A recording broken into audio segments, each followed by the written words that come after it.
শহীদ হওয়া ছাড়াও কি আল্লাহর কাছে পুরস্কার পাওয়া যায় না? যায় কিনা? এটা তো ওহির ব্যাপার, ওহি দিয়ে বোঝা যাবে এই লোকটার মৃত্যু শহীদ না এমনি। তো কাউকে শহীদ না বলা মানে লোকটাকে খাটো করা না, তাকে তিনি জান্নাতি হতে পারেন কিন্তু শহীদ হতেই হবে, এটা কি জরুরি? দুই, এর জন্য আমি বলছিলাম যে আমার ভুল হয়েছে, এরপরেও ওই অংশটুক জাতি দেখলো না, দেখলো হলে ওই অংশ নিয়ে কি পরিমাণ ঠাট্টা মস্করা তারা করে। শহীদ হতে গেলে কি লাগে? ইমান। একটা হিন্দু তার নামের আগে শহীদ আছে, আপনারা কি বিশ্বাস করলেন আমার কথা? এই দেশে হিন্দুর নামের আগেও শহীদ আছে, মরা নাম শুনবেন আপনারা? আছে না?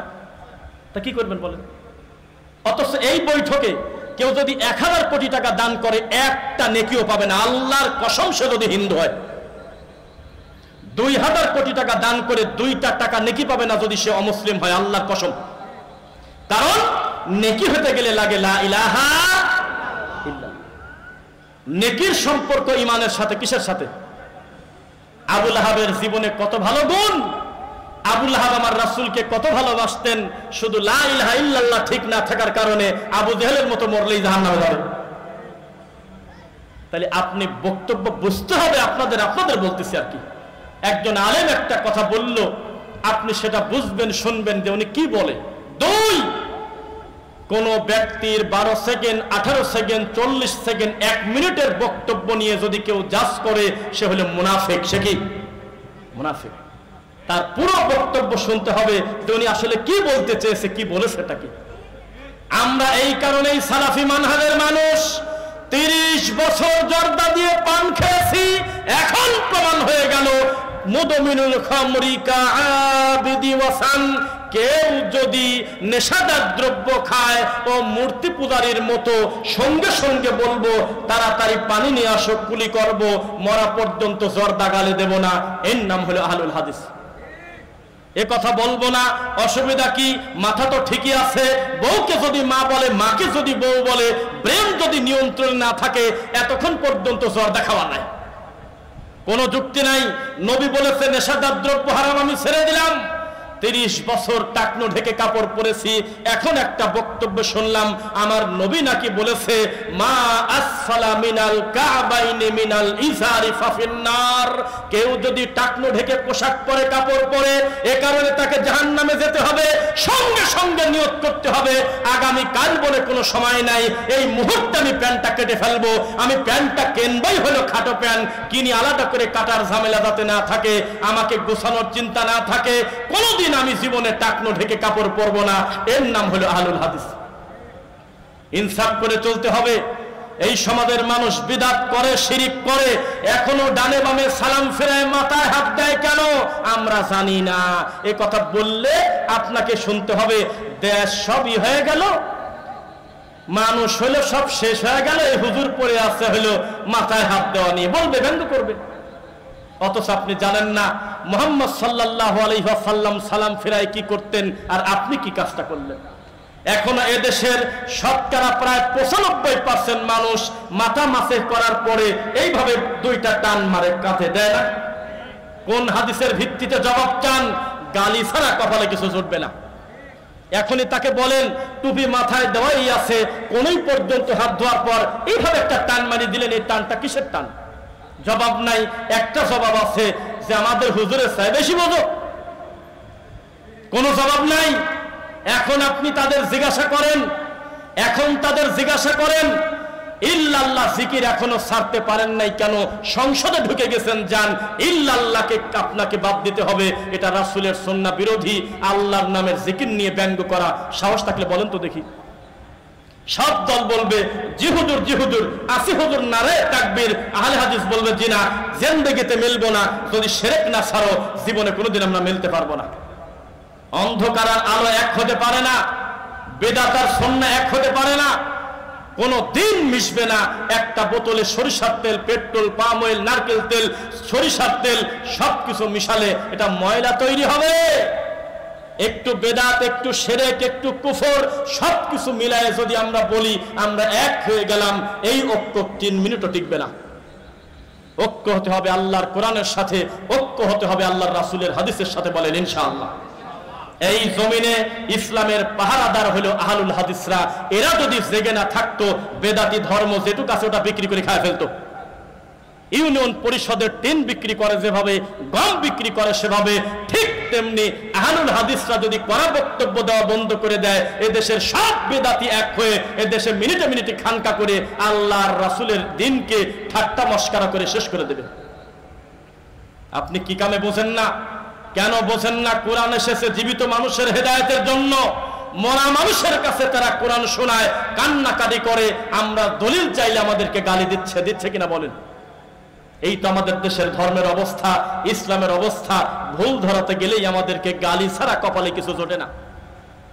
2024 সাল, মেট্রো রেল হয়েছে দেশে, পদ্মা সেতু হয়েছে, কত কিছুই তো হয়েছে, কিন্তু জাতি এখনো পর্যন্ত বেদাতের কথা বললে কয় তুমি মাইকে ওয়াজ করো, মাইকও তো বেদাত, এই মাইকটা বলে বেদাত। এভাবে ধর্মকে বিকৃত করে এমন হুজুরও দুই চোখ দিয়ে দেখেছি, বিশ্ববিদ্যালয়ে পড়াশোনা করার পরে আহলে হাদিসদেরকে আহলে খবিশ বলে গালি দিয়েছে। নেই খবিশ শুনছেন এটা ভাষা? আস্তাগফিরুল্লাহ। কোথায় সেই জান্নাতের টিকিট বিক্রি করা হুজুর?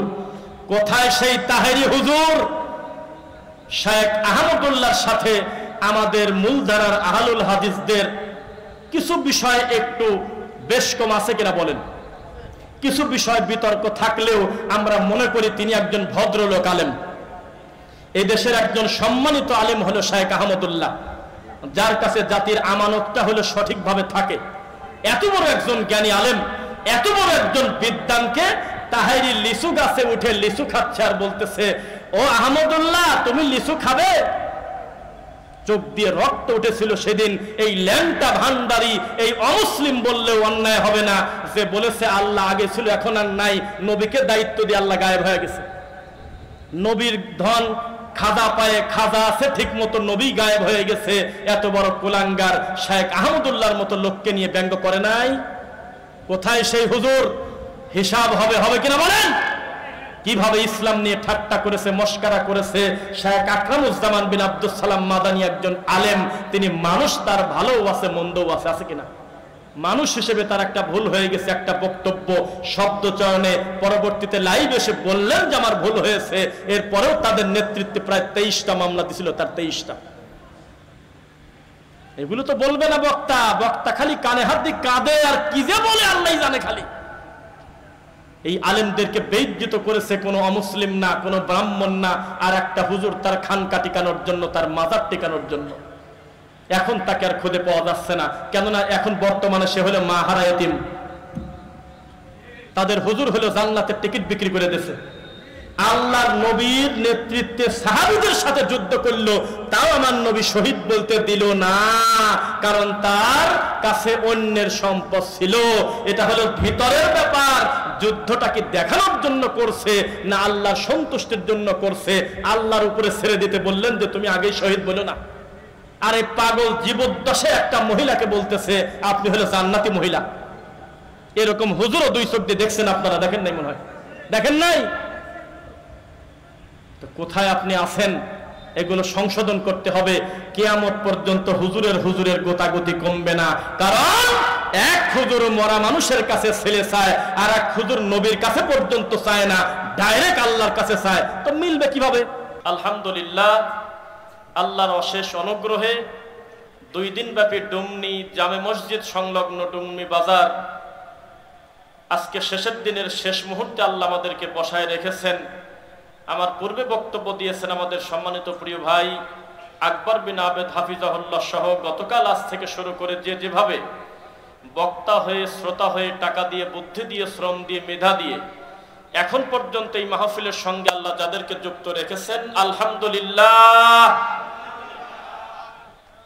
সরাসরি আমরা আলোচনায় প্রবেশ করব। আমার বিষয় হলো ধর্মীয় জাহেলিয়াত। যদি সেটার সহজ বাক্যে বুঝতে চান তাহলে ধর্মের নামে আমরা চালাচ্ছি, কিন্তু সেটা ধর্ম না। প্রচুর পরিমাণ মার্কেট পেয়ে গেছে, কিন্তু আমলটার সাথে আল্লাহর রাসূলের আমলের কোনো মিল নাই।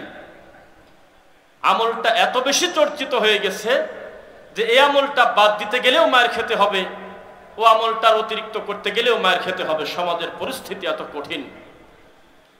আপনাকে আগে একটা জিনিস আমি বলি, এক একজন শিক্ষকের ক্লাসের ধরন এক এক রকম।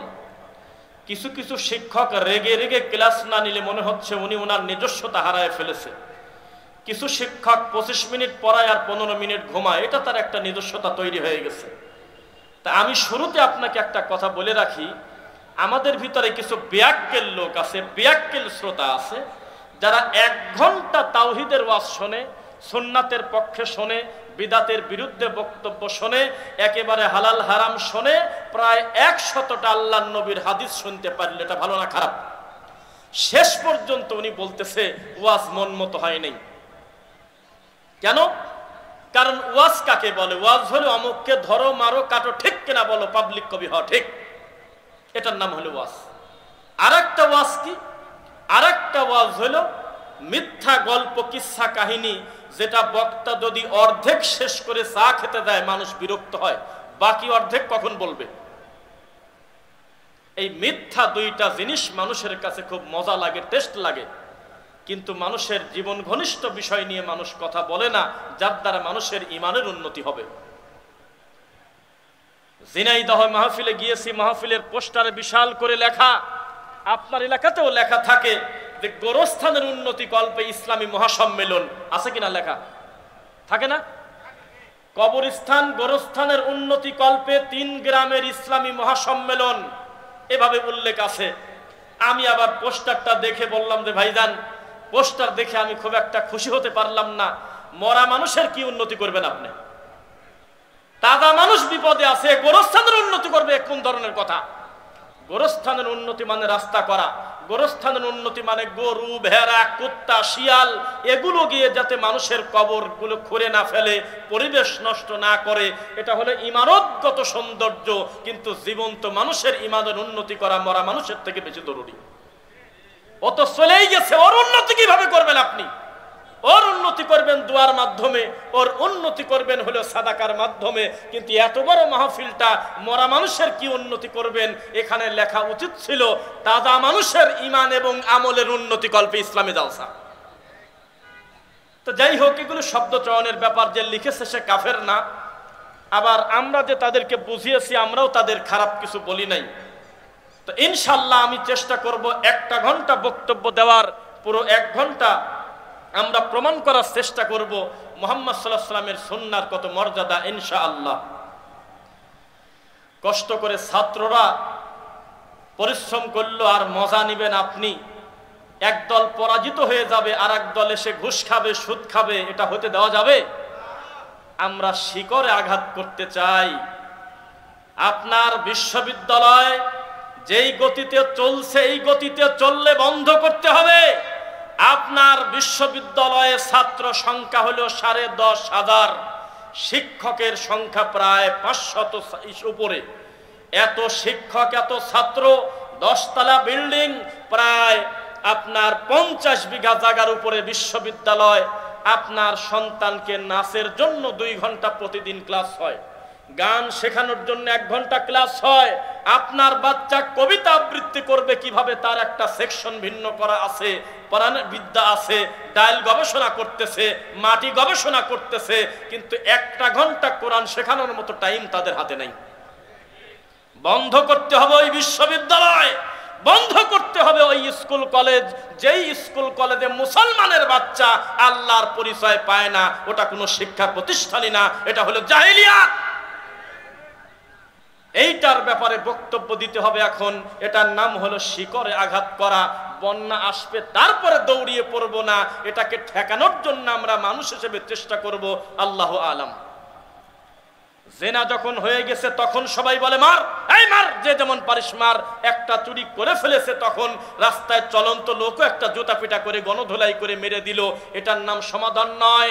হাত কাটার পরিবেশ চালু করতে হবে, বুক পর্যন্ত মাটির নিচে গাড়ে, সাইড থেকে ইট ঢেল পাটকেল মারি মুখ ভেঙে দিতে হবে। এর নাম হলো শিকড়ে আঘাত করা। এটা করতে গেলে মুসলিমকে জাগতে হবে কোরআন এবং সহিহ হাদিসের তলে, অন্য কোনো মতলবে কোনো দিন সম্ভব হবে না। যদি টার্গেট থাকে আমি চেয়ারে বসবো, এই চেয়ারের জন্য আমার যা কিছু করার দরকার, তাহলে কোনো দিন সমাধান হবে না। আপনাকে বুঝতে হবে প্রত্যেকটা মুসলিমের সামনে আল্লাহর ভয় যদি না থাকে, কিয়ামত পর্যন্ত এই দেশ কোনোদিন সোনার দেশ হবে না। শিকড়ের কথা কেউ বলে না। শিকড় কিভাবে পরিষ্কার করতে হয়, শিকড় কিভাবে সুন্দর করতে হয়। দুঃখে কলিজাটা ফেটে যায়, দুঃখে কলিজা ফেটে যায়। আমরা বারবার বলেছি, একটা ইমাম, একটা হুজুর, একটা আলেমের কাছ থেকে সব কিছু চলে গেছে। বিচার মজলিসে তার দাম নাই, ব্যবসা বাণিজ্যে তার দাম নাই, স্কুল কলেজে কোনো দাম নাই, বিশ্ববিদ্যালয়ে কোনো দাম নাই। অন্তত জুমার খুতবার একটা ঘন্টা তার হাতে আজও আছে কিনা বলেন? একটা ইমাম, ওখানে মারামারি লাগছে, লোকটা দৌড়ে গিয়েছে, ওই লোকজন বলতেছে আপনি এখানে আইছেন কা? মসজিদে যান। মুয়াজ্জিন গেলে কয় আজান দেন কে, এখানে কি করেন আপনি? হাজী সাহেব গেলে কয় হাজী সাহেব আপনি এখানে কি করেন? তো উনি ভালো মানুষ, ওখানে থাকবে না, তো তোমার মতো খারাপ লোক থাকবে? এটা হলো আমাদের সমাজের চিত্র। সমাধান আপনি কিভাবে করবেন? সমস্ত সুদখোর, ঘুষখোর, রাজনৈতিক হোক আর অরাজনৈতিক হোক, বাটপার, মিথ্যুক, ধোঁকাবাজ, বড় বড় পাপী চেষ্টা করে অন্তত জুমার খুতবায় শুক্রবারে নামাজটা পড়তে যায় না বেশিরভাগ। তখন যদি ইমাম সাহেব বলে একবার, সুদ খেলে এই পাপ হয়, ঘুষ খেলে এই পাপ হয়, ডাকাতি করলে এই পাপ হয়, এভাবে সিরিয়াল করে যদি বলতো, মানুষের পরিবর্তন আশা করা যেত ইনশাআল্লাহ। এক সপ্তাহ 10 কোটি টাকা ঘুষ নিয়ে নিরীহ ছাত্রদেরকে চাকরি না দিয়ে, খারাপ অসভ্য, পড়াশোনা করে নাই, বাপদাদার টাকার জোরে, কোটার জোরে, অমুকের জোরে চাকরি পেয়ে যাচ্ছে, এদেশে হয়েছিল কিনা বলেন? ওই ইমাম সাহেব যদি খুতবায় বলতেন 1 টাকা ঘুষ খেলে, সুদ খেলে কি হয়, এই পরিণাম যদি বর্ণনা করে দিতেন, আমরা আশাবাদী কোনো উন্নতি হতো ইনশাআল্লাহ। কিন্তু ইমাম এটা বলতে পারতেছে না, কেননা মাস শেষে বেতনই দেয় হলো ওই সুদখোর, ওই ঘুষখোর হলো মসজিদ কমিটির সভাপতি, সেক্রেটারি। চাইলে তার বিরুদ্ধে মুখামুখি কিছু বলা যাচ্ছে না। আমরা এমন হুজুরও দেখছি, মুখামুখি একটা বড় পাপীকে জান্নাতের সার্টিফিকেট পর্যন্ত দিয়ে দিয়েছে। এই রোগীদের বিষয়ে বক্তব্য দিলে আমাদের বলে, আমরা বলে ফিতনাবাজ। এই সমাজে এমন হুজুরও ছিল যারা টাকার বিনিময়ে মূর্তির কাছে গিয়ে একদিন রিকশা চালালে এখন আর প্যাডেল মারতে হয় না, খালি হাতে একটু ঘোরান দিলেই অটো মোটরে তাকে নিয়ে চলে যাচ্ছে। দিন শেষে অন্তত তার 1000 টাকা রুজি আছে, মাসে তার 30,000 টাকা। আর গোলামি করতে গিয়ে, মানুষকে খুশি করতে গিয়ে ইমামতি করে মাস শেষে বেতন হলো 9,000, 3 মাস বাকি। প্রয়োজনে অটো চালিয়ে খাবো, ভ্যান চালিয়ে খাবো, মানুষের বাড়িতে কামলা দিয়ে খাবো, তবুও তাবিজ বিক্রি করে খাবো না ইনশাআল্লাহ। এইরকম হুঙ্কার দেওয়া লোক যদি তৈরি হয় সমাজে, আমরা আশা করতেছি সমাজ থেকে ইনশাআল্লাহ শিরক বিদআত দূর হবে ইনশাআল্লাহ। শিরক বিদআত কিভাবে দূর হবে? আরে হুজুর অন্য জর্দা খায় না, কয় নুরানি জর্দা দাও। জর্দার নাম নুরানি হলো কেন? এটা তো একটা আরবি শব্দ। কত সুন্দর নুরানি শব্দ, নূর শব্দ। কোরআন মাজিদে নূর আছে বহু জায়গায়। দেখলো হাকিমপুর লেখলে সরাসরি এটা হারাম, এটা বোঝা যায়। ভিজাপতি লেখলে বোঝা যায়, রতন জর্দা লেখলে বোঝা যায় এটা জর্দা, কিন্তু নুরানি লেখলে বোঝা যায় এটা হলো টুপিয়ালাদের গাঁজা। প্রত্যেকটা জায়গায় ধর্মকে বিকৃত করাটাই হলো আমাদের হুজুরদের কাজ। সমাজে পরিবর্তন কিভাবে আসবে? জুমার খুতবার বক্তব্য হবে, ও আমার মুসল্লিরা শোনো, তোমার বাচ্চা কাঁদতে কাঁদতে যদি পরিস্থিতি জটিল হয়ে যায়, তাড়াতাড়ি তুমি ঢাকা হাসপাতালে যাও, বিভিন্ন জায়গায় সামর্থ্য অনুযায়ী ডাক্তারকে দেখাও। এরপরেও যদি বাচ্চা কাঁদতে কাঁদতে কাঁদতে কাঁদতে অবস্থা খারাপ, তাহলে তোমার বাচ্চা মরে যাক, তুমি মনে করো এটা আল্লাহর আমানত, আল্লাহ নিয়ে গেছে। খবরদার তুমি গলায় তাবিজ দিও না। এ বাচ্চা তোমার আমানতি ছিল, এখন আর নাই, গেছে মরে। তুমি দোয়া করো আল্লাহ ওই সন্তানের ওসিলায় ধৈর্য ধারণ করার কারণে তোমাকেও ক্ষমা করতে পারে। তাবিজকে কবর দিতে হবে। তাবিজ যদি দেশ থেকে না উঠে যায়, মানুষ তার প্রকৃত কোরআন মাজিদের সৌন্দর্য কোনোদিন বুঝতে পারবে না। ওই যে মাওলানা মামুনুল হক সাহেবের একটা বজ্রকণ্ঠী একটা বক্তব্য মাঝে মধ্যে ঘোরে, যে কোরআন হাদিসের বাইরে যত মাজার আছে ভেঙে গুড়িয়ে দাও, বলে না? শুনেছেন আপনারা? কিন্তু আমি একটু ওনার লাইনটা খাটো করে দেব। কোরআন হাদিস বুঝি না, মাজার হলেই বাড়ি ভেঙে দাও। মাজার কোনোদিন রাখার জিনিস নয়। মুহাম্মদ সাল্লাল্লাহু আলাইহি ওয়াসাল্লাম নিষেধ করেছে, আদেশ করেছে কে তাকে তুমি নিয়ে আসো। এই যে আপনার নারায়ণগঞ্জে আছে কদমে রাসূল, আপনি মনে করেছেন অমুক লোকটা অমুক লোকের ঘর বাড়ি দখল করে নিল, এই লোকটাই মনে হয় বড় পাপী। তো নবীর পায়ের সাত ফটোকপি পাওয়া যাচ্ছে কদমে রাসূলে, এইরকম নোংরা কথা মিডিয়াতে পর্যন্ত তারা প্রচার করতেছে। বক্তা বক্তব্যে এসে বলতেছে, ও আমার বন্ধু সাথীরা, তোমরা যদি অন্তরে শান্তি নিতে চাও, আমার সোনার নবীর পায়ের ফটোকপি এখনো কদমে রাসূল নারায়ণগঞ্জের বন্দরে আছে, তোমরা সেখানে যাও। কেন জুতা নিয়ে ওঠে না মুসল্লিরা? এই তো দাঁত ভেঙে দেবে এটা। আল্লাহর রাসূলের মৃত্যুর পরে এই দুনিয়ার সবচেয়ে ভালো মানুষ যারা আরবিতে, তাদেরকে বলা হয় হলো সাহাবী। এই সাহাবীরা কোনোদিন এমন ঘটনা ঘটে নাই যে আল্লাহর নবীর কবরের থেকে মাত্র 10 কিলো ফাঁকে অসুস্থ ব্যক্তি দেখতে আসা কষ্ট, এজন্য নবীর একটা পায়ের ছাপ সেখানে আছে, পূজা করা হয়। এই পৃথিবীতে কোনো রেকর্ড নেই। যত আওলাদে রাসূল নবীর বংশ সবকিছু মনে হচ্ছে ডেলিভারি হয় খালি ভারত, বাংলাদেশ আর পাকিস্তানে। সৌদি আরবে যারা 20 বছর 30 বছর থাকছে, আওলাদে রাসূল বলে কোনো শব্দই তারা শোনে নাই। অমুক নবীর বংশ, অমুক 11তম বংশ, অমুক 23তম বংশ, অমুক 22তম বংশ, এই নোংরামি চলে। নারায়ণগঞ্জে খুব একটা কম না, আরো বেশি। প্রকাশ্যে আল্লাহকে সেজদা দিচ্ছে। এখন যদি ইসলামী হুকুমত কায়েম হয়, ইসলামী শাসন ব্যবস্থা এই দেশে কায়েম হয়, বলেন আল্লাহ কবুল কর, আল্লাহুম্মা আমিন। যদি কায়েম হয়, আপনাদের কাছে প্রশ্ন, লাঠি হাতে করে সর্বপ্রথম পিটানিটা মন্দিরে দেবে না মাজারে দেবে? হ্যাঁ, মন্দিরে দিতে পারতেছেন না, কেননা মুহাম্মদ সাল্লাল্লাহু আলাইহি ওয়াসাল্লাম বলেছে, তুমি যে তাকে গালি দিলে, তোমার একটা যুক্তি আছে? কত বড় সাহস! একটা মূর্তি আমাদের চোখের সামনে বানালো, আর তার সামনে কড়া নারকেল দিয়ে বলতেছে, মনসা দেবী আমার ঘরে যাতে সাপ না ঢোকে। তুমি গালি দিলে আর মনে করলে এটা তো ঠিকই আছে, এটা বিয়াক্কির লোককে আমি গালি দিলাম। কিন্তু তুমি জানো না, তুমি সঙ্গত কারণেও যদি তাকে কটু কথা বলো, সে সরাসরি তোমার আল্লাহকে একটা গালি দিয়ে ফেলবে। তার ধর্ম তার কাছে, তোমার ধর্ম তোমার কাছে। ও যদি তোমার আচরণে দাওয়াতে যদি ফিরে আসে ভিন্ন কথা, লাঠি পেটা করে লোকটার মন্দির ভাঙা যাবে না। কিন্তু মুসলমান নামধারী যারা মাজারের খাদেম, ওর পিটিয়ে চামড়া তুলে দিতে হবে। কারণ এই লোকটা পৃথিবীর নিকৃষ্ট টয়লেটের পোকার থেকে খারাপ, যেই লোকটার জিম্মায় শত শত মানুষ মুশরিক হচ্ছে। শাহজালালের মাজারে আমি গিয়েছি, ওটাকে উদ্দেশ্য করে যাই নাই। আমি গেছিলাম জালসায়, করোনা চলে তাই মাস্ক পরে গেছিলাম, ধরা পড়ে তো মেরেই দিত। গোপনে চাদর টাদর দিয়ে মুখ ঢেকে ভিতরে গেলাম, কিন্তু সরাসরি ঢুকতে দেবে না, কাজে জুতা খোলো। আবার জুতা যেখানে সেখানে রাখলে আবার জুতা ঠিক থাকবে না, চোরে নিয়ে চলে যাবে। তখন আমরা কি করলাম, কয় জুতা অমুক জায়গা দাও। জুতা দিলে শুধু হবে না, 20টা করে টাকা দেওয়া লাগবে। দেখেছেন কেউ? জুতার গলায় রশি লাগাতে হবে, নইলে মরা পীর জুতা চুরি ঠেকাতে পারতেছে না, আর এই নারায়ণগঞ্জের ডুমনির লোকের বলে ছেলে দেবে। সেখানে আমরা গিয়ে দেখলাম ওখানে শিফট আছে গার্মেন্টসের মতো, 6টা 2টা 2টা 10টা 10টা 6টা, 3 শিফটে খতমে কোরআন পড়ে। কোরআনে হাফেজ ছেলেরা 2 ধারে বসে আছে, তার হুজুর দেখতেছে ঠিক মতো খতম হচ্ছে কিনা, তারা কোরআন পড়তেছে মরা মানুষের সামনে।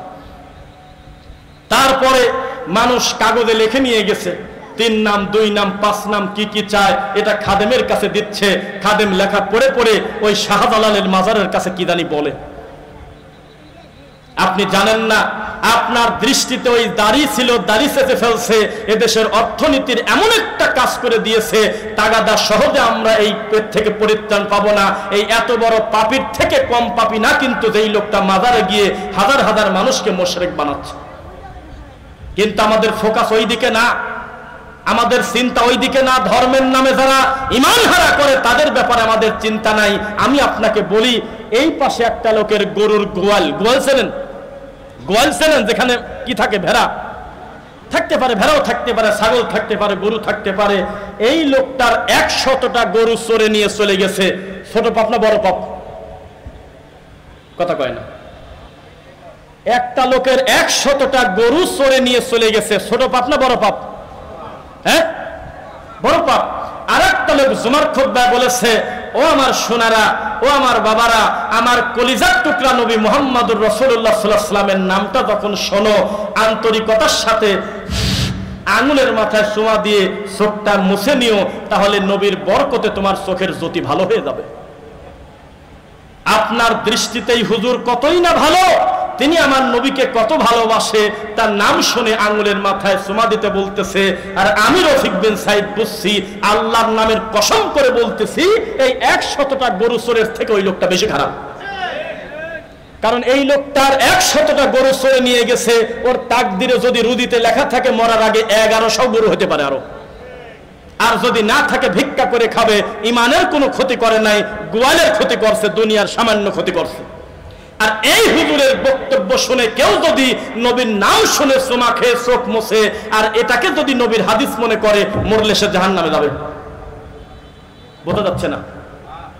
একটা লোক একটা মানুষের মাথায় বাড়ি দিয়েছে, তার সম্পদ নষ্ট করেছে, পরবর্তীতে গিয়ে বলল, ভাই আমি ভুল করেছি, আমাকে ক্ষমা করে দেন। উনি ক্ষমা করলে, সম্পদ ফেরায় দিলে ইনশাল্লাহ সমাধান হবে কিনা বলেন? কিন্তু একটা লোক আজকের থেকে 20 বছর আগে জুমার খুতবায় অথবা জালসা মাহফিলে এসে বলেছিল, আমার নবী হলো সেই নবী যেই নবীকে সৃষ্টি না করলে আসমান আর জমিন আল্লাহ কোনো কিছুই বানাতেন না। সবাই বলেন সুবহানাল্লাহ। সুবহানাল্লাহ, প্রেসার দেখছেন? আল্লাহুস সামাদ। এই বক্তব্য দিয়ে বক্তা চলে গেল। 10 বছর পরে তার মনে হলো, আমার তো ভুল ছিল, এটা তো জাল হাদিস, আমি এখন ক্ষমা চাবো। আমার প্রশ্ন, এতগুলো মানুষকে লোকটা এক জায়গা পাবে কোন জায়গা? আর একজন মানুষের যদি 1 কোটি টাকারও ক্ষতি করত, 10 বছর পরে যদি তার কাছ থেকে ক্ষমা নিয়ে নিত, আল্লাহ ক্ষমা করতেন ইনশাল্লাহ। আর এ কোন ধরনের বিপদ? আমি বুঝে গেছি 10 বছর ইমামতি করতে গিয়ে কত মরা খাইছি, কত তাবিজ লেখছি, কত মরা মানুষের কাছে কোরআন পড়ছি, কত মিনহা খলাকনাকুম বলে মাটি দিছি, কবরের উপরে খেজুরের ডাল গাড়ছি, চারপাশে 4টা কুল পড়ছি, তারপরে মিনিটে মিনিটে আখেরে মোনাজাত করছি। এখন আমি বুঝতে পেরেছি, আল্লাহ তুমি ক্ষমা করো। তাহলে মুসল্লি কি হবে আপনি বলেন? মানুষ বোঝে না পাপ কাকে বলে, মানুষ বোঝে না ধর্মীয় জাহিলিয়াত কাকে বলে। মুহাম্মদ সাল্লাল্লাহু আলাইহি ওয়াসাল্লাম বলেছেন, শোনো, ফাইন্না খায়রাল হাদিসি কিতাবুল্লাহ, সবচাইতে ভালো, সবচাইতে উত্তম কিতাব কার কিতাব? কার কিতাব?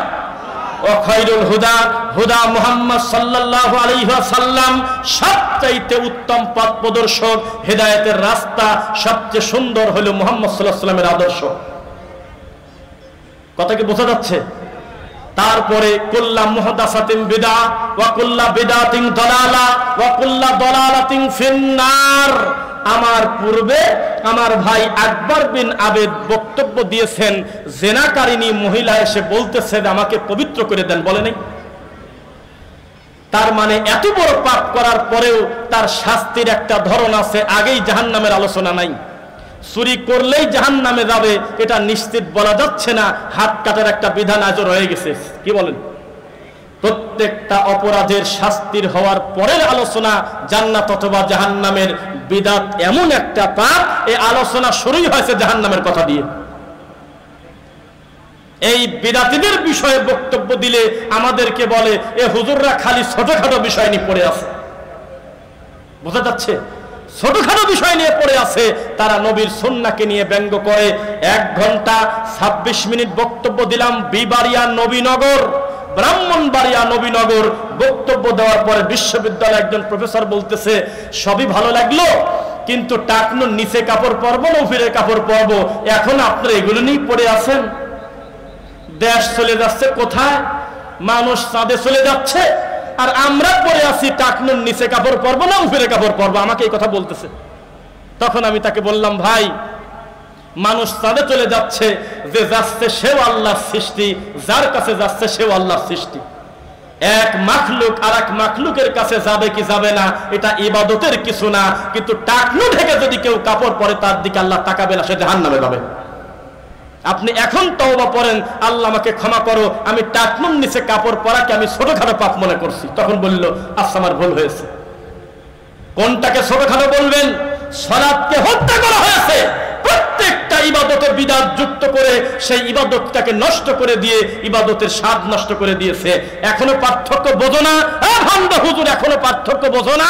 তোমার মুসল্লি সালাতি সব দল বলবে জি হুজুর জি হুজুর, আসি হুজুর নারে তাকবীর, আহলে হাদিস বলবে জি না, জিন্দেগিতে মিলবো না, যদি শিরক না ছাড়ো জীবনে কোনোদিন আমরা মিলতে পারবো না।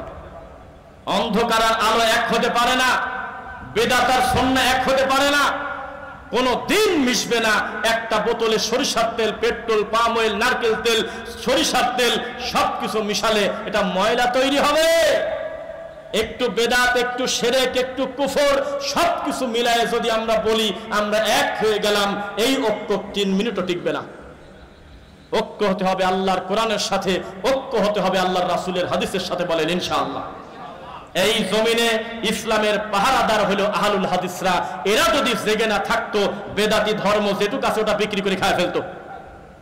ইউনিয়ন পরিষদের টিন বিক্রি করে যেভাবে, গম বিক্রি করে সেভাবে, ঠিক তেমনি আহলুল হাদিসরা যদি কড়া বক্তব্য দেওয়া বন্ধ করে দেয়, এদেশের সব বেদাতি এক হয়ে এদেশে মিনিটে মিনিটে খানকা করে আল্লাহর রাসূলের দ্বীনকে ঠাট্টা মস্করা করে শেষ করে দেবে। আপনি কি কামে বোঝেন না? কেন বোঝেন না? কোরআন এসেছে জীবিত মানুষের হেদায়েতের জন্য। মরা মানুষের কাছে তারা কোরআন শোনায়, কান্নাকাটি করে, আমরা দলিল চাইলে আমাদেরকে গালি দিচ্ছে কিনা বলেন?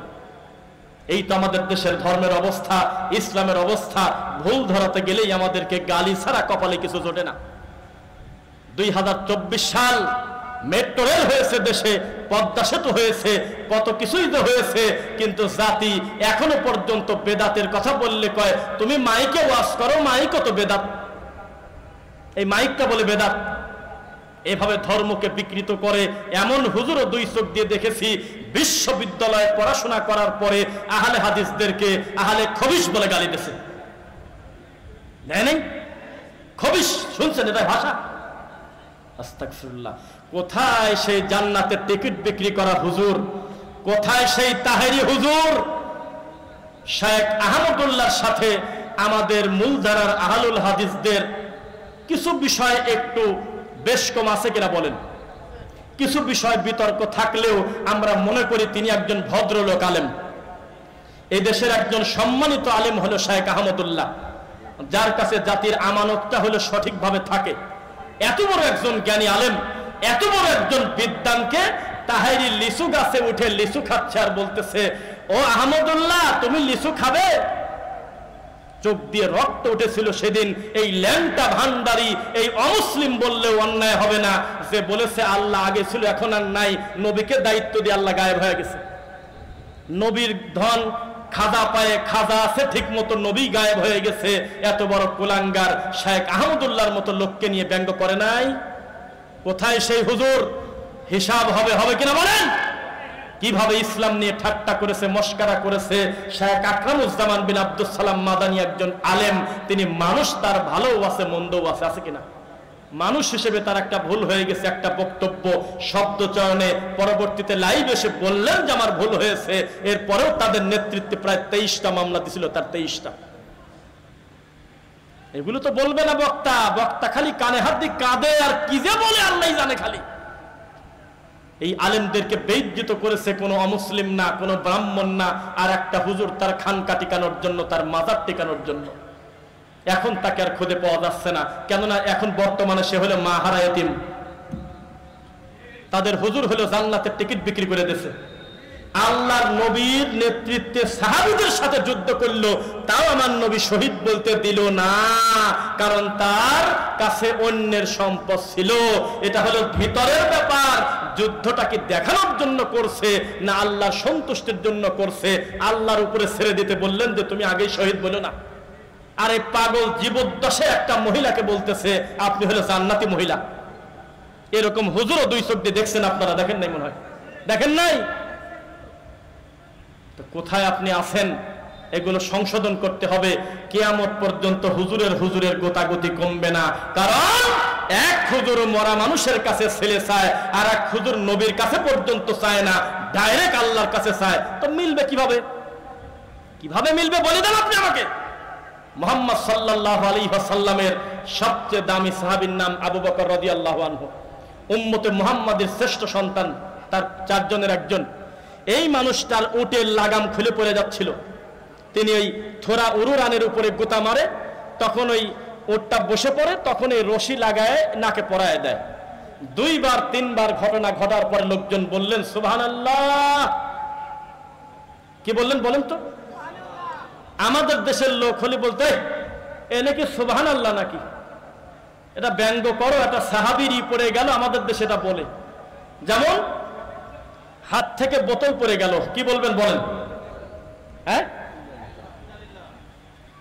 ইন্নালিল্লাহ বলে দেখেন গ্রামে গ্রামে যায়, রাত 12টার পরে যদি আপনার হাত থেকে মোবাইল পড়ে যায়, যদি ইন্নালিল্লাহ বলেন, তাহলে ভিতর থেকে আওয়াজ আসবে এখন আবার মরল কিনা।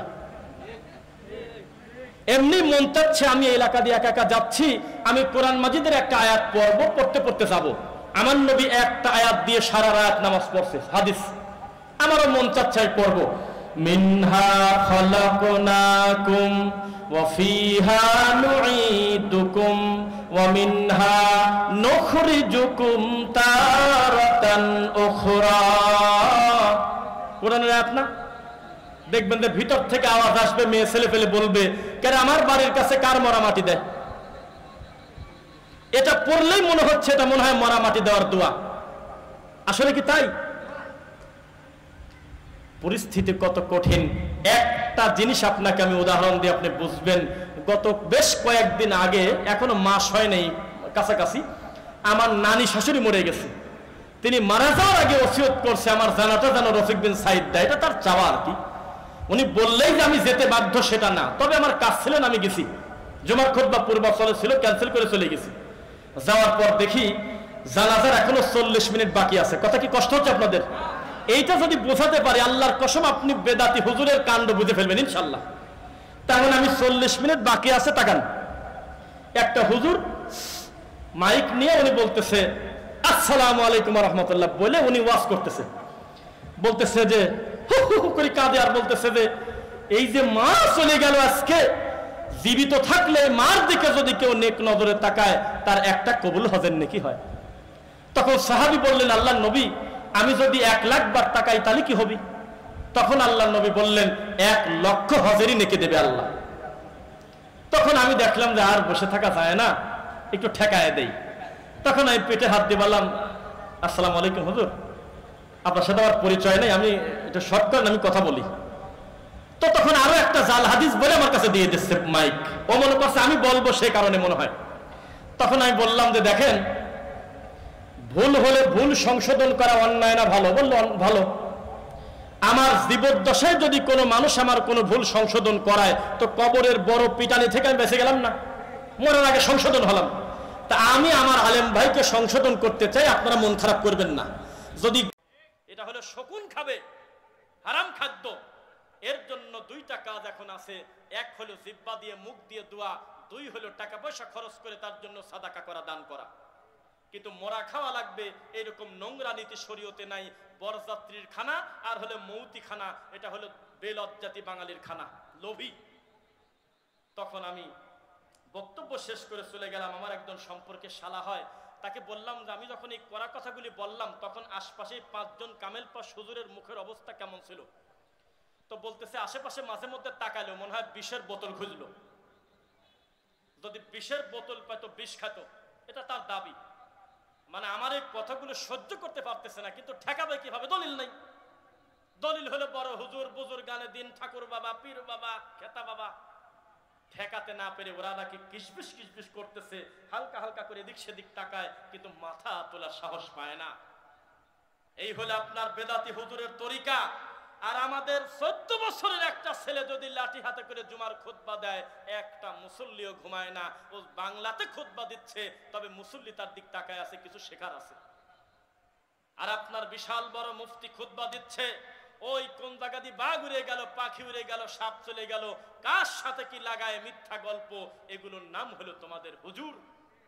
এ কথা বললে আমাকে বলে তুমি খালি সমালোচনা করো। সমালোচনা এগুলো? ইসলামকে কচুরিপানা মুক্ত করতে হবে, বিদআত মুক্ত করতে হবে, শিরিক মুক্ত করতে হবে, বলেন ইনশাআল্লাহ। এবার একটি কথা বলি, ওমর বিন আব্দুল আজিজের নাম শুনছেন? হ্যাঁ, আমাদের এই দেশের দুর্নীতি ধরা পড়লেই 1000 কোটি প্লাস। 1-1 কোটির কোনো আলোচনাই নাই। যে যে দায়িত্বে আছে আমি আশ্চর্য হই, আল্লাহ এ দুর্নীতি শুরুই করা হলে 5,000 কোটি, 20,000 কোটি, 30,000 কোটি, 40,000 কোটি, অথচ আমরা বলতেছি এই দেশটা গরিব। কত বড় মিথ্যা কথা। টাকা যাদের কাছে আছে তাদের কিছু মানুষের কাছে হাজার হাজার কোটি টাকা জিম্মি হয়ে আছে, আর নিরীহ মানুষগুলো কষ্টে আছে। মিথ্যা না সত্য? একজন হুজুরের টাকার হিসাব দেখলাম, সরি আল্লাহ ক্ষমা করুক, একজন অমানুষের টাকার হিসাব দেখলাম, তার 1 টাকা দিয়ে নাকি পদ্মা সেতু আরো 4-5টা করা যেত। তাহলে কত টাকা তার অগোচরে সে লুকাইছে এবার আপনি বলেন। ওমর বিন আব্দুল আজিজের কাছে একজন দেখা করতে আসছে। তিনি কে? তাকে বলা হয়ে থাকে ইতিহাসে পঞ্চম খলিফা, তাকে বলা হয়ে থাকে উমারে সানি, দ্বিতীয় উমার। এত বড় কঠিন মানুষের কাছে তার বন্ধু দেখা করতে আসছে। রাত ধরেন 12টা বাজে, তো এসে দেখে যে তিনি অফিসে কাজ করতেছে। দোস্ত আমি আসবো, আসো। যেই ঘরের ভিতর ঢুকছে দোস্ত সঙ্গে সঙ্গে হুদি বাতি নিবে দিয়েছে।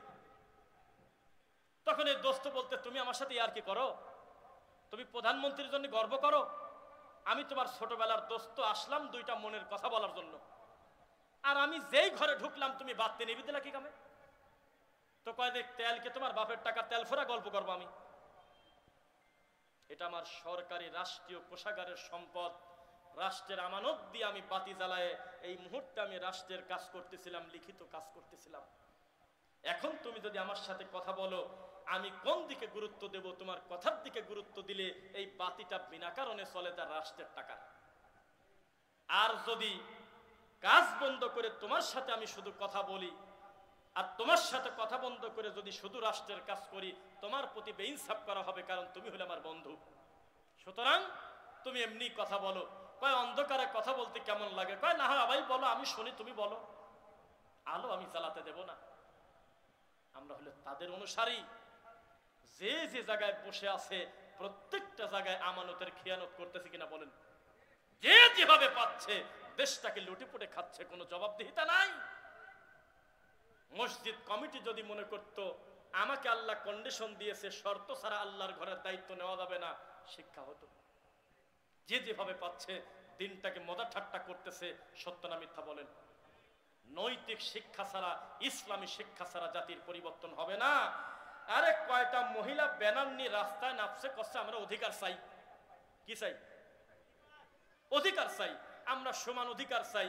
লাস্ট এখন কি হয়েছে, আব্দুল্লাহপুর আমরা একটা মার্কেটে ঢুকলাম, দেখলাম যে দরজা খুলে দিচ্ছে একটা মহিলা। ঠিক আছে, অধিকার নাও, এখন দেখুন কেমন লাগে। আমরা মার্কেট করতে ঢুকবো, মহিলা দরজা খুলে দেয়, আবার বের হবো, মহিলা দরজা খুলে দিচ্ছে নাই। গ্যাস নিতে যাবো, গ্যাসটা দিচ্ছে মহিলা। রিসিপশনে ঢুকবো, রিসিপশনে বসে আছে মহিলা, নাও অধিকার নাও। জমিদারের মতো বাপের ঘরে ছেলে, বাপ ভিক্ষা করে খাওয়াবে কিনা তুমি তা জানো না, তুমি আরামে জমিদারের বেটির মতো খাবে। ইসলাম তোমাকে সুযোগ দিছিল। বাপ মরে গেছে, তোমার বড় ভাই খাওয়াবে, সেও মরে গেছে। আলহামদুলিল্লাহ, আল্লাহর অশেষ অনুগ্রহে 2 দিন ব্যাপী ডুমনি জামে মসজিদ সংলগ্ন ডুমনি বাজার আজকে শেষের দিনের শেষ মুহূর্তে আল্লাহ আমাদেরকে বসায় রেখেছেন। আমার পূর্বে বক্তব্য দিয়েছেন আমাদের সম্মানিত প্রিয় ভাই আকবর বিন আবেদ হাফিজাহুল্লাহ সহ গতকাল আজ থেকে শুরু করে যে যেভাবে বক্তা হয়ে, শ্রোতা হয়ে, টাকা দিয়ে, বুদ্ধি দিয়ে, শ্রম দিয়ে, মেধা দিয়ে এখন পর্যন্ত এই মাহফিলের সঙ্গে আল্লাহ যাদেরকে যুক্ত রেখেছেন, আলহামদুলিল্লাহ। সরাসরি আমরা আলোচনায় প্রবেশ করব। আমার বিষয় হলো ধর্মীয় জাহিলিয়াত। যদি সেটার সহজ বাক্যে বুঝতে চান তাহলে ধর্মের নামে আমরা চালাচ্ছি, কিন্তু সেটা ধর্ম না। প্রচুর পরিমাণ মার্কেট পেয়ে গেছে, কিন্তু আমলটার সাথে আল্লাহর রাসূলের আমলের কোনো মিল নাই। আমলটা এত বেশি চর্চিত হয়ে গেছে যে এই আমলটা বাদ দিতে গেলেও মায়ের খেতে হবে, ও আমলটার অতিরিক্ত করতে গেলেও মায়ের খেতে হবে। সমাজের পরিস্থিতি এত কঠিন। আপনাকে আগে একটা জিনিস আমি বলি, এক একজন শিক্ষকের ক্লাসের ধরন এক এক রকম। কিছু কিছু শিক্ষক রেগে রেগে ক্লাস না নিলে মনে হচ্ছে উনি ওনার নিজস্বতা হারায় ফেলেছে। কিছু শিক্ষক 25 মিনিট পড়ায় আর 15 মিনিট ঘুমায়, এটা তার একটা নিজস্বতা তৈরি হয়ে গেছে।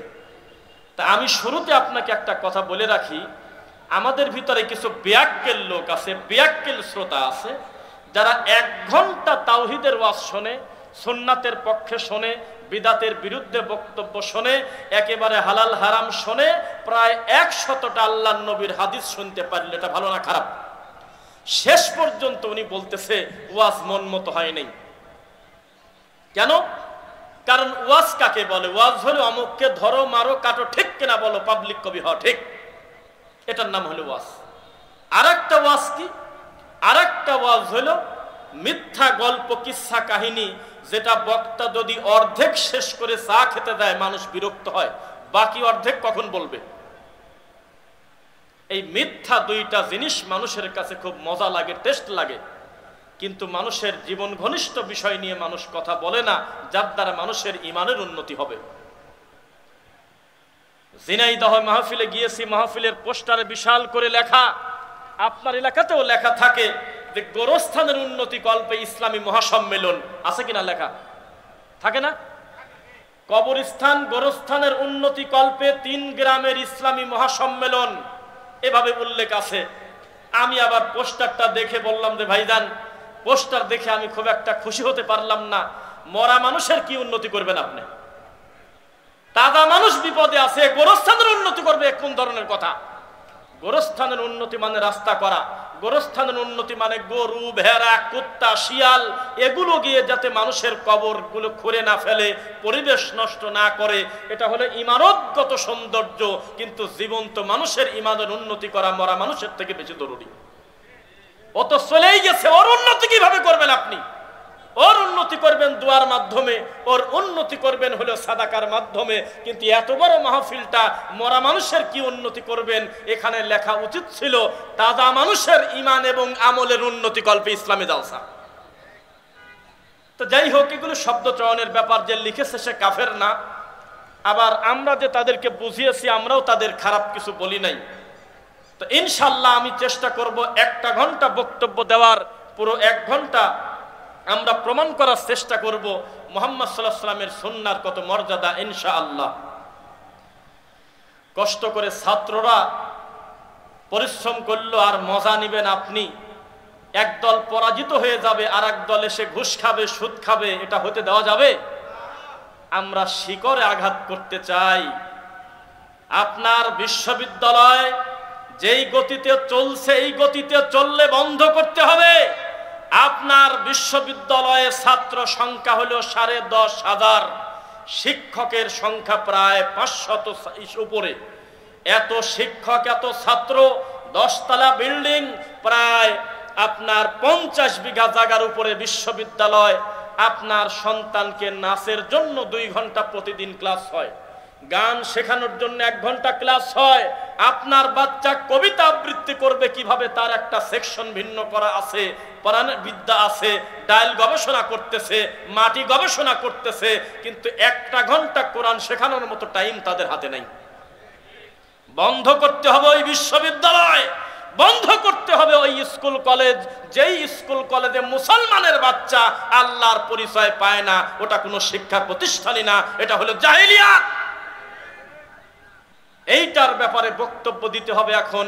এটার নাম হলো শিকড়ে আঘাত করা। বন্যা আসবে, তারপরে দৌড়িয়ে পড়বো না, এটাকে ঠেকানোর জন্য আমরা মানুষ হিসেবে চেষ্টা করব। আল্লাহু আলাম।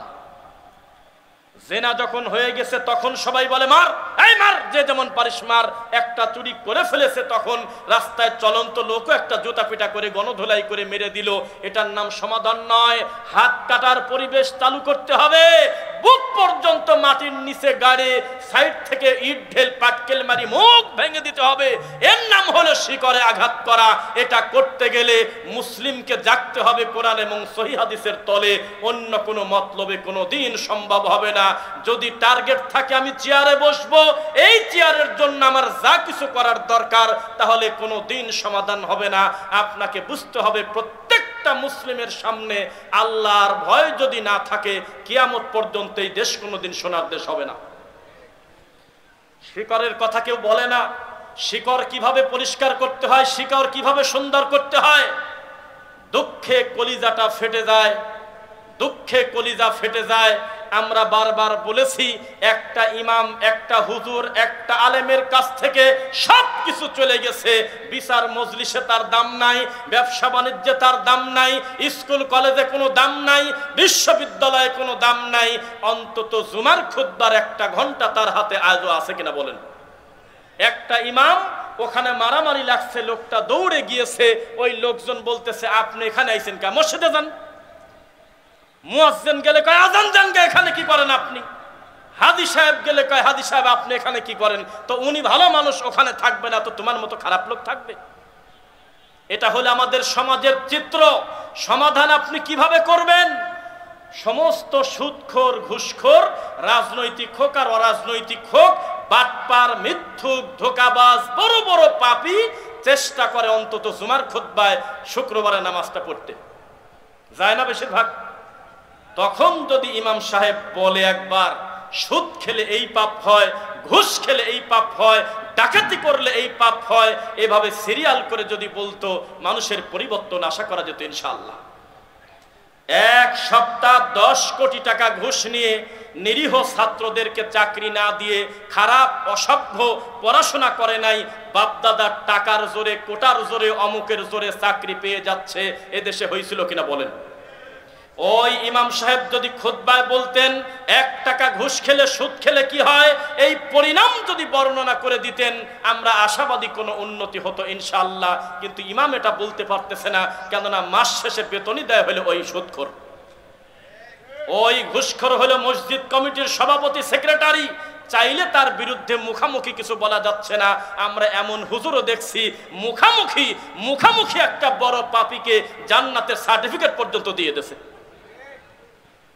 এই রোগীদের বিষয়ে বক্তব্য দিলে আমাদের বলে, আমরা বলে ফিতনাবাজ। এই সমাজে এমন হুজুরও ছিল যারা টাকার বিনিময়ে মূর্তির কাছে গিয়ে একদিন রিকশা চালালে এখন আর প্যাডেল মারতে হয় না, খালি হাতে একটু ঘোরান দিলেই অটো মোটরে তাকে নিয়ে চলে যাচ্ছে। দিন শেষে অন্তত তার 1000 টাকা রুজি আছে, মাসে তার 30,000 টাকা। আর গোলামি করতে গিয়ে, মানুষকে খুশি করতে গিয়ে ইমামতি করে মাস শেষে বেতন হলো 9,000, 3 মাস বাকি। প্রয়োজনে অটো চালিয়ে খাবো, ভ্যান চালিয়ে খাবো, মানুষের বাড়িতে কামনা দিয়ে খাবো, তবু তাবিজ বিক্রি করে খাবো না ইনশাআল্লাহ। এইরকম হুঙ্কার দেওয়া লোক যদি তৈরি হয় সমাজে, আমরা আশা করতেছি সমাজ থেকে ইনশাআল্লাহ শিরক বিদআত দূর হবে ইনশাআল্লাহ। শিরক বিদআত কিভাবে দূর হবে? আরে হুজুর অন্য জর্দা খায় না, কয় নুরানি জর্দা দাও। জর্দার নাম নুরানি হলো কেন? এটা তো একটা আরবি শব্দ, কত সুন্দর নুরানি শব্দ, নূর শব্দ। কোরআন মাজিদে নূর আছে বহু জায়গায়। দেখলো হাকিমপুর লেখলে সরাসরি এটা হারাম, এটা বোঝা যায়। ভিজাপাতি লেখলে বোঝা যায়, রতন জর্দা লিখলে বোঝা যায় এটা জর্দা, কিন্তু নুরানি লিখলে বোঝা যায় এটা হলো টুপিওয়ালাদের গাঁজা। প্রত্যেকটা জায়গায় ধর্মকে বিকৃত করাটাই হলো আমাদের হুজুরদের কাজ। সমাজে পরিবর্তন কিভাবে আসবে? জুমার খুতবার বক্তব্য হবে, ও আমার মুসল্লিরা শোনো, তোমার বাচ্চা কাঁদতে কাঁদতে যদি পরিস্থিতি জটিল হয়ে যায়, তাড়াতাড়ি তুমি ঢাকা হাসপাতালে যাও, বিভিন্ন জায়গায় সামর্থ্য অনুযায়ী ডাক্তারকে দেখাও। এরপরেও যদি বাচ্চা কাঁদতে কাঁদতে কাঁদতে কাঁদতে অবস্থা খারাপ, তাহলে তোমার বাচ্চা মরে যাক, তুমি মনে করো এটা আল্লাহর আমানত, আল্লাহ নিয়ে গেছে। খবরদার তুমি গলায় তাবিজ দিও না। এ বাচ্চা তোমার আমানতি ছিল, এখন আর নাই, গেছে মরে। তুমি দোয়া করো আল্লাহ ওই সন্তানের ওসিলায় ধৈর্য ধারণ করার কারণে তোমাকেও ক্ষমা করতে পারে। তাবিজকে কবর দিতে হবে। তাবিজ যদি দেশ থেকে না উঠে যায়, মানুষ তার প্রকৃত কোরআন মাজিদের সৌন্দর্য কোনোদিন বুঝতে পারবে না। ওই যে মাওলানা মামুনুল হক সাহেবের একটা বজ্রকণ্ঠী একটা বক্তব্য মাঝে মধ্যে ঘোরে, যে কোরআন হাদিসের বাইরে যত মাজার আছে ভেঙে গুড়িয়ে দাও, বলে না? শুনেছেন আপনারা? কিন্তু আমি একটু ওনার লাইনটা খাটো করে দেব, কোরআন হাদিস বুঝি না, মাজার হলেই বাড়ি ভেঙে দাও। মাজার কোনোদিন রাখার জিনিস নয়। মুহাম্মদ সাল্লাল্লাহু আলাইহি ওয়াসাল্লাম নিষেধ করেছে, আদেশ করেছে কে তাকে তুমি নিয়ে আসো। এই যে আপনার নারায়ণগঞ্জে আছে কদমে রাসূল, আপনি মনে করেছেন অমুক লোকটা অমুক লোকের ঘর বাড়ি দখল করে নিল, এই লোকটাই মনে হয় বড় পাপী। তো নবীর পায়ের সাফ ফটোকপি পাওয়া যাচ্ছে কদমে রাসূলে। এইরকম নোংরা কথা মিডিয়াতে পর্যন্ত তারা প্রচার করতেছে। বক্তা বক্তব্যে এসে বলতেছে, ও আমার বন্ধু সাথীরা, তোমরা যদি অন্তরে শান্তি নিতে চাও, আমার সোনার নবীর পায়ের ফটোকপি এখনো কদমে রাসূল নারায়ণগঞ্জের বন্দরে আছে, তোমরা সেখানে যাও। কেন জুতা নিয়ে ওঠে না মুসল্লিরা? আল্লাহর রাসূলের মৃত্যুর পরে এই দুনিয়ার সবচেয়ে ভালো মানুষ যারা আরবিতে, তাদেরকে বলা হয় হলো সাহাবী। এই সাহাবীরা কোনোদিন এমন ঘটনা ঘটে নাই যে আল্লাহর নবীর কবরের থেকে মাত্র 10 কিলো ফাঁকে অসুস্থ ব্যক্তি দেখতে আসা কষ্ট, এজন্য নবীর একটা পায়ের ছাপ সেখানে আছে, পূজা করা হয়। এই পৃথিবীতে কোনো রেকর্ড নেই। যত আওলাদে রাসূল নবীর বংশ সবকিছু মনে হচ্ছে ডেলিভারি হয় খালি ভারত, বাংলাদেশ আর পাকিস্তানে। সৌদি আরবে যারা 20 বছর 30 বছর থাকছে, আওলাদে রাসূল বলে কোনো শব্দই তারা শোনে নাই। অমুক নবীর বংশ, অমুক 11তম বংশ, অমুক 23তম বংশ, অমুক 22তম বংশ, এই নোংরামি চলে নারায়ণগঞ্জের খুব একটা কম না, আরো বেশি। প্রকাশ্যে আল্লাহকে সেজদা দিচ্ছে। এখন যদি ইসলামী হুকুমত কায়েম হয়, ইসলামী শাসন ব্যবস্থা এই দেশে কায়েম হয়, বলেন আল্লাহ কবুল কর, আল্লাহুম্মা আমিন। যদি কায়েম হয়, আপনাদের কাছে প্রশ্ন, লাঠি হাতে করে সর্বপ্রথম পিটানিটা মন্দিরে দেবে না মাজারে দেবে? হ্যাঁ, মন্দিরে দিতে পারতেছেন না, কেননা মুহাম্মদ সাল্লাল্লাহু আলাইহি ওয়াসাল্লাম বলেছে, তুমি যে তাকে গালি দিলে, তোমার একটা যুক্তি আছে, কত বড় সাহস, একটা মূর্তি আমাদের চোখের সামনে বানালো আর তার সামনে কড়া নারকেল দিয়ে বলতেছে, মনসা দেবী আমার ঘরে যাতে সাপ না ঢোকে। তুমি গালি দিলে আর মনে করলে এটা তো ঠিকই আছে, এটা বিয়াক্কির লোককে আমি গালি দিলাম, কিন্তু তুমি জানো না, তুমি সঙ্গত কারণেও যদি তাকে কটু কথা বলো, সে সরাসরি তোমার আল্লাহকে একটা গালি দিয়ে ফেলবে। তার ধর্ম তার কাছে, তোমার ধর্ম তোমার কাছে। ও যদি তোমার আচরণে দাওয়াতে যদি ফিরে আসে ভিন্ন কথা, লাঠি পেটা করে লোকটার মন্দির ভাঙা যাবে না, কিন্তু মুসলমান নামধারী যারা মাজারের খাদেম, ওর পিটিয়ে চামড়া তুলে দিতে হবে। কারণ এই লোকটা পৃথিবীর নিকৃষ্ট টয়লেটের পোকার থেকে খারাপ, যেই লোকটার জিম্মায় শত শত মানুষ মুশরিক হচ্ছে। শাহজালালের মাজারে আমি গিয়েছি, ওটাকে উদ্দেশ্য করে যাই নাই, আমি গেছিলাম জালসায়, করোনা চলে তাই মাস্ক পরে গেছিলাম, ধরা পড়ে তো মেরেই দিত। গোপনে চাদর টাদর দিয়ে মুখ ঢেকে ভিতরে গেলাম, কিন্তু সরাসরি ঢুকতে দেবে না, কয় যে জুতা খোলো। আবার জুতা যেখানে সেখানে রাখলে আবার জুতা ঠিক থাকবে না, চোরে নিয়ে চলে যাবে। তখন আমরা কি করলাম, কয় জুতা অমুক জায়গা দাও, জুতা দিলে শুধু হবে না, 20টা করে টাকা দেওয়া লাগবে। দেখেছেন কেউ? জুতার গলায় রশি লাগাতে হবে, নইলে মরা পীর জুতা চুরি ঠেকাতে পারতেছে না, আর এই নারায়ণগঞ্জের ডুমনির লোকের বলে ছেলে দেবে। সেখানে আমরা গিয়ে দেখলাম ওখানে শিফট আছে গার্মেন্টসের মতো, 6টা 2টা 2টা 10টা 10টা 6টা, 3 শিফটে খতমে কোরআন পড়ে, কোরআনে হাফেজ ছেলেরা 2 ধারে বসে আছে, তার হুজুর দেখতেছে ঠিক মতো খতম হচ্ছে কিনা, তারা কোরআন পড়তেছে মরা মানুষের সামনে। তারপরে মানুষ কাগজে লিখে নিয়ে গেছে 3 নাম 2 নাম 5 নাম কি কি চায়, এটা খাদেমের কাছে দিচ্ছে। খাদেম লেখা পড়ে পড়ে ওই শাহজালালের মাজারের কাছে কি জানি বলে। আপনি জানেন না, আপনার দৃষ্টিতে ওই দাড়ি ছিল, দাড়ি চেঁচে ফেলছে, এদেশের অর্থনীতির এমন একটা কাজ করে দিয়েছে, তাগাদা সহজে আমরা এই পেট থেকে পরিত্রাণ পাবো না। এই এত বড় পাপীর থেকে কম পাপী না, কিন্তু যেই লোকটা মাজারে গিয়ে হাজার হাজার মানুষকে মুশরিক বানাচ্ছে। কিন্তু আমাদের ফোকাস ওই দিকে না, আমাদের চিন্তা ওই দিকে না। ধর্মের নামে যারা ঈমান হারা করে তাদের ব্যাপারে আমাদের চিন্তা নাই। আমি আপনাকে বলি, এই পাশে একটা লোকের গরুর গোয়াল, গোয়াল চেনেন? গোয়াল চেনেন? যেখানে কি থাকে, ভেড়া থাকতে পারে, ভেড়াও থাকতে পারে, ছাগল থাকতে পারে, গরু থাকতে পারে। এই লোকটার 100টা গরু চড়ে নিয়ে চলে গেছে। ছোট পাপ না বড় পাপ? কথা কয় না। একটা লোকের 100টা গরু চড়ে নিয়ে চলে গেছে, ছোট পাপ না বড় পাপ? হ্যাঁ, বড় পাপ। আর একটা লোক জুমার খুতবায় বলেছে, ও আমার সোনারা, ও আমার বাবারা, আমার কলিজার টুকরা নবী মুহাম্মদুর রাসূলুল্লাহ সাল্লাল্লাহু আলাইহি ওয়াসাল্লামের নামটা যখন শোনো, আন্তরিকতার সাথে আঙুলের মাথায় চুমা দিয়ে চোখটা মুছে নিও, তাহলে নবীর বরকতে তোমার চোখের জ্যোতি ভালো হয়ে যাবে। আপনার দৃষ্টিতেই হুজুর কতই না ভালো, তিনি আমার নবীকে কত ভালোবাসে তার নাম শুনে আঙ্গুলের মাথায় চুমা দিতে বলতেছে। আর আমি রফিক বিন সাইদ বুঝছি, আল্লাহর নামের কসম করে বলতেছি, এই 100টা গরু চোরের থেকে ওই লোকটা বেশি খারাপ। কারণ এই লোকটার 100টা গরু চোরে নিয়ে গেছে, ওর তাকদিরে যদি রুদিতে লেখা থাকে মরার আগে 1100 গরু হতে পারে আরো। আর যদি না থাকে ভিক্ষা করে খাবে, ইমানের কোনো ক্ষতি করে নাই, গোয়ালের ক্ষতি করছে, দুনিয়ার সামান্য ক্ষতি করছে। আর এই হুজুরের বক্তব্য শুনে কেউ যদি নবীর নাম শুনে চুমা খেয়ে চোখ মুছে আর এটাকে যদি নবীর হাদিস মনে করে, মরলে সে জাহান্নামে যাবে। বোঝা যাচ্ছে না? একটা লোক একটা মানুষের মাথায় বাড়ি দিয়েছে, তার সম্পদ নষ্ট করেছে, পরবর্তীতে গিয়ে বলল, ভাই আমি ভুল করেছি, আমাকে ক্ষমা করে দেন। উনি ক্ষমা করলে, সম্পদ ফেরায় দিলে ইনশাল্লাহ সমাধান হবে কিনা বলেন? কিন্তু একটা লোক আজকের থেকে 20 বছর আগে জুমার খুতবায় অথবা জালসা মাহফিলে এসে বলেছিল, আমার নবী হলো সেই নবী যেই নবীকে সৃষ্টি না করলে আসমান আর জমিন আল্লাহ কোনো কিছুই বানাতেন না। সবাই বলেন সুবহানাল্লাহ। সুবহানাল্লাহ, প্রেসার দেখছেন? আল্লাহুস সামাদ। এই বক্তব্য দিয়ে বক্তা চলে গেল। 10 বছর পরে তার মনে হলো আমার তো ভুল ছিল, এটা তো জাল হাদিস, আমি এখন ক্ষমা চাবো। আমার প্রশ্ন, এতগুলো মানুষকে লোকটা এক জায়গা পাবে কোন জায়গা? আর একজন মানুষের যদি 1 কোটি টাকারও ক্ষতি করত, 10 বছর পরে যদি তার কাছ থেকে ক্ষমা নিয়ে নিত, আল্লাহ ক্ষমা করতেন ইনশাল্লাহ। আর এ কোন ধরনের বিপদ?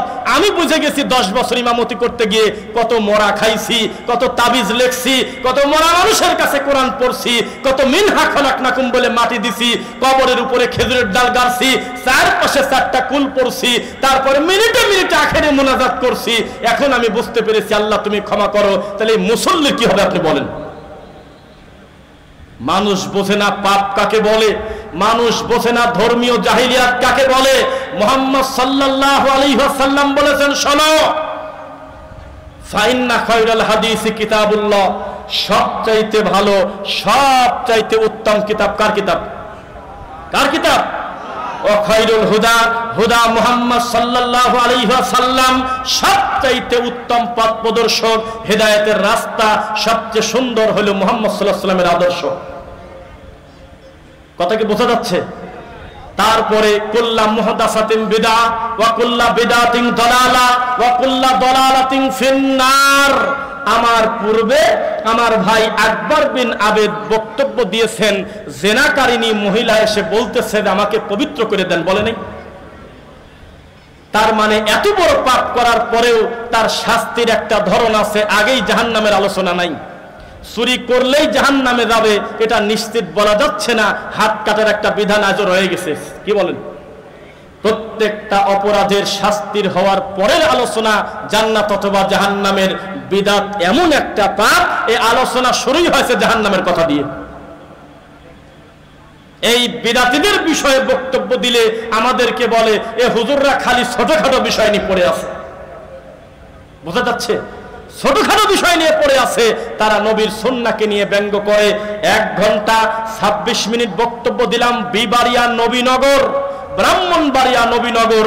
বক্তব্য দেওয়ার পরে বিশ্ববিদ্যালয়ের একজন প্রফেসর বলতেছে, সবই ভালো লাগলো, কিন্তু টাকনুর নিচে কাপড় পরবো না উপরে কাপড় পরবো, এখন আপনারা এগুলো নিয়ে পড়ে আছেন। দেশ চলে যাচ্ছে কোথায়? মানুষ চাঁদে চলে যাচ্ছে, আর আমরা পরে আছি টাকনুর নিচে কাপড় পরবো না উপরে কাপড় পরবো। আমাকে এই কথা বলতেছে।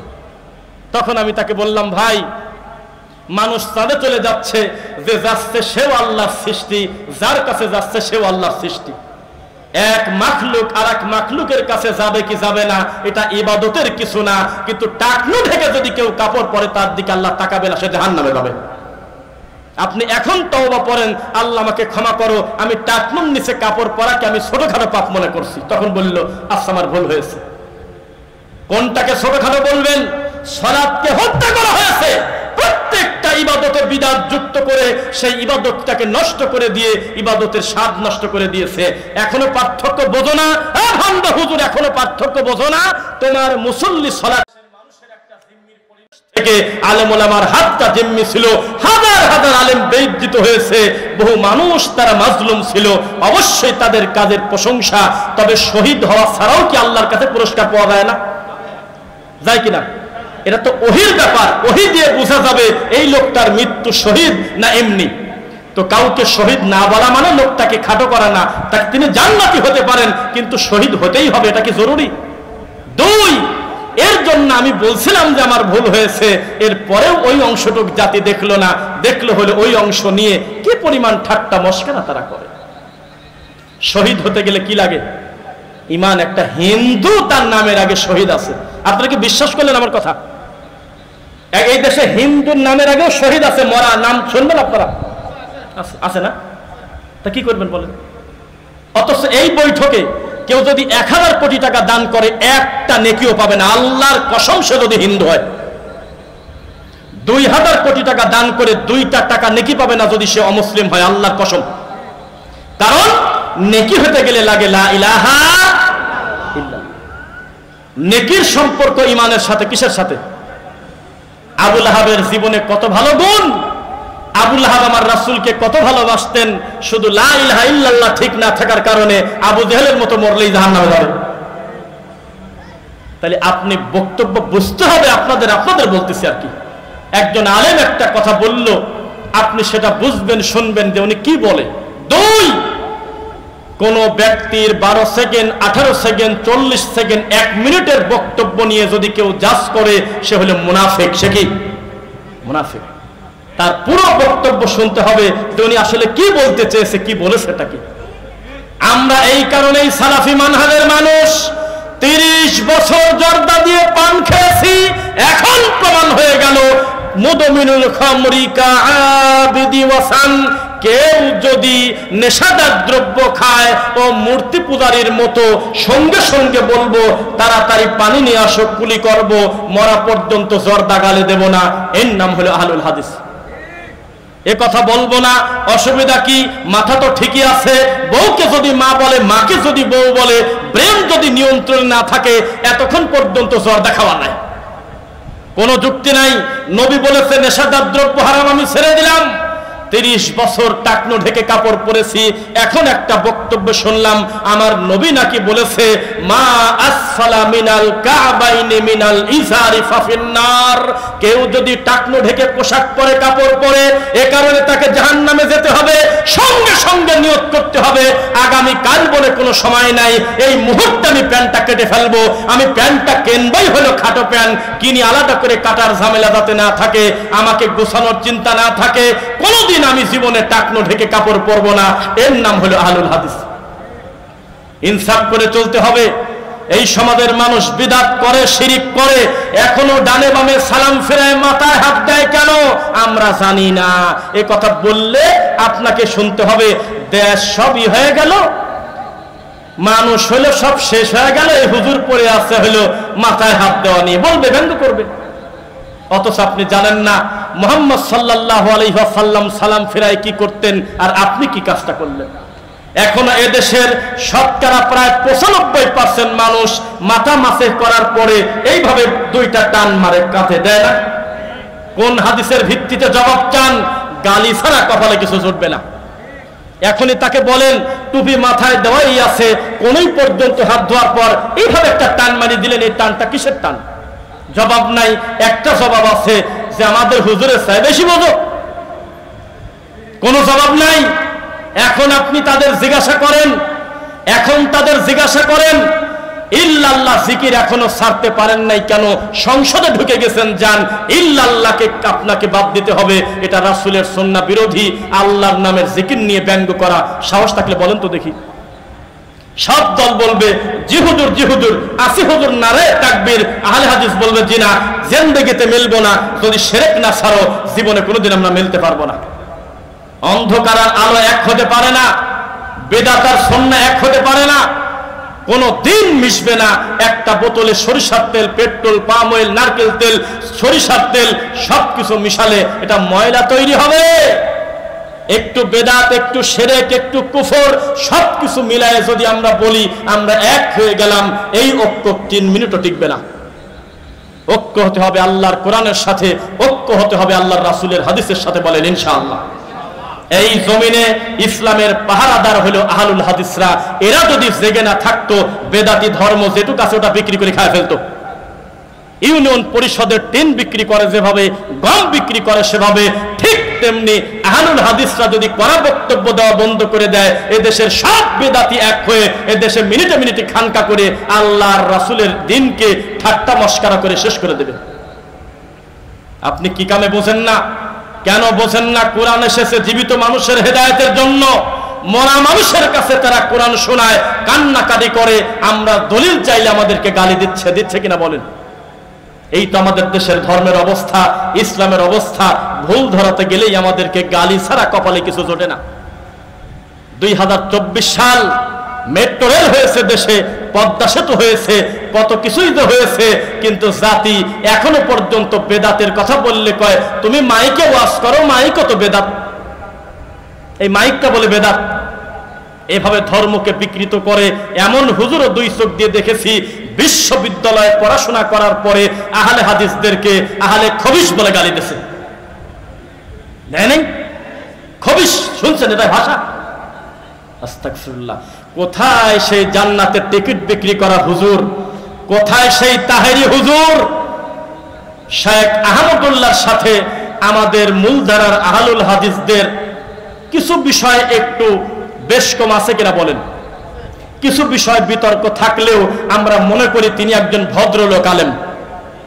এই দেশের একজন সম্মানিত আলেম হলো শেখ আহমদুল্লাহ, যার কাছে জাতির আমানতটা হলো সঠিকভাবে থাকে। এত বড় একজন জ্ঞানী আলেম, এত বড় একজন বিদ্বানকে তাহেরি লিচু গাছে উঠে লিচু খাচ্ছে আর বলতেছে, ও আহমদুল্লাহ তুমি লিচু খাবে? চোখ দিয়ে রক্ত উঠেছিল সেদিন। এই ল্যাংটা ভান্ডারি, এই অমুসলিম বললেও অন্যায় হবে না, যে বলেছে আল্লাহ আগে ছিল এখন আর নাই, নবীকে দায়িত্ব দিয়ে আল্লাহ গায়েব হয়ে গেছে। নবীর ধন খাজা পায়ে খাজা আছে ঠিক মতো, নবী গায়েব হয়ে গেছে। এত বড় কুলাঙ্গার শেখ আহমদুল্লাহর মতো লোককে নিয়ে ব্যঙ্গ করে নাই? কোথায় সেই হুজুর? হিসাব হবে কিনা বলেন? কিভাবে ইসলাম নিয়ে ঠাট্টা করেছে, মস্করা করেছে। শেখ আকরামুজ্জামান বিন আব্দুস সালাম মাদানী একজন আলেম, তিনি মানুষ, তার ভালোও আছে মন্দও আছে কিনা? মানুষ হিসেবে তার একটা ভুল হয়ে গেছে, একটা বক্তব্য শব্দ চয়নে, পরবর্তীতে লাইভ এসে বললেন যে আমার ভুল হয়েছে। এরপরেও তাদের নেতৃত্বে প্রায় 23টা মামলা দিছিল, তার 23টা। এগুলো তো বলবে না বক্তা। বক্তা খালি কানে হাত দিয়ে কাঁদে আর কি যে বলে আল্লাহই জানে খালি। এই আলেমদেরকে বেইজ্জত করেছে কোনো অমুসলিম না, কোনো ব্রাহ্মণ না, আর একটা হুজুর তার খানকা টিকানোর জন্য, তার মাজার টিকানোর জন্য। এখন তাকে আর খুঁজে পাওয়া যাচ্ছে না, কেননা এখন বর্তমানে সে হলো মা হারা এতিম। তাদের হুজুর হলো জান্নাতের টিকিট বিক্রি করে দিয়েছে। আল্লাহর নবীর নেতৃত্বে সাহাবীদের সাথে যুদ্ধ করলো, তাও আমার নবী শহীদ বলতে দিল না, কারণ তার কাছে অন্যের সম্পদ ছিল। এটা হলো ভিতরের ব্যাপার। যুদ্ধটা কি দেখানোর জন্য করছে না আল্লাহর সন্তুষ্টির জন্য করছে? আল্লাহর উপরে ছেড়ে দিতে বললেন যে তুমি আগেই শহীদ বলো না। আর এই পাগল জীবদ্দশায় একটা মহিলাকে বলতেছে আপনি হলো জান্নাতি মহিলা। এরকম হুজুরও দুই চোখ দিয়ে দেখছেন আপনারা? দেখেন নাই মনে হয়?